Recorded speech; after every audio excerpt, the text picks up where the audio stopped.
হঠাৎই কেঁপে ওঠে মাটি, তীব্র কম্পনে দুলতে থাকে চারিদিক, পাশের ঘরের মতো ভেঙে পড়তে থাকে দেয়াল, উড়তে থাকে ধুলো। মুহূর্তেই আতঙ্ক ছড়িয়ে পড়ে শহর জুড়ে। ফিলিপাইনের দক্ষিণাঞ্চলীয় মিন্দানাও দ্বীপ সংলগ্ন এলাকায় 7.8 মাত্রার শক্তিশালী ভূমিকম্প আঘাত হানলে এমন ভয়াবহ দৃশ্যের সৃষ্টি হয়। ভূমিকম্পের সময় স্কুল প্রাঙ্গণে থাকা শিশু শিক্ষার্থীদের মধ্যে চরম আতঙ্ক ছড়িয়ে পড়ে। শিক্ষকরা প্রাণপণ চেষ্টা করে তাদের নিরাপদে সরিয়ে নেন। এরই মধ্যে একটি টিনের ছাদ ভেঙে পড়ার দৃশ্য আরো ভীতিকর পরিস্থিতি তৈরি করে। তবে তাৎক্ষণিক পদক্ষেপে বড় ধরনের দুর্ঘটনা এড়ানো সম্ভব হয়েছে। শুধু স্কুল নয়, বিভিন্ন শহরেও দেখা গেছে ধ্বংসযজ্ঞের চিত্র। জেনারেল সান্তোস সিটি এলাকায় একটি বহুতল ভবন মুহূর্তেই ধসে পড়ে। শহরের বিভিন্ন স্থাপনায় বড় ফাটল, ভেঙে যাওয়া জানালা ও ক্ষতিগ্রস্ত অবকাঠামোর দৃশ্য আতঙ্ক বাড়িয়ে তোলে। প্রাথমিকভাবে অন্তত 8 জনের মৃত্যুর খবর জানিয়েছে কর্তৃপক্ষ।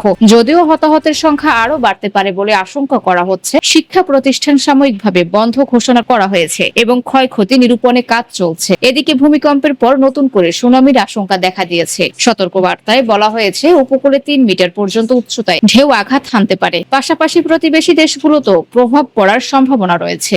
সব মিলিয়ে প্রকৃতির এই ভয়াল রূপ আবারও মনে করিয়ে দিল মানুষের সব শক্তির ঊর্ধ্বে প্রকৃতির ক্ষমতা কতটা ভয়ঙ্কর হতে পারে। সানিয়া খান, তালাশ, বিডি, ঢাকা।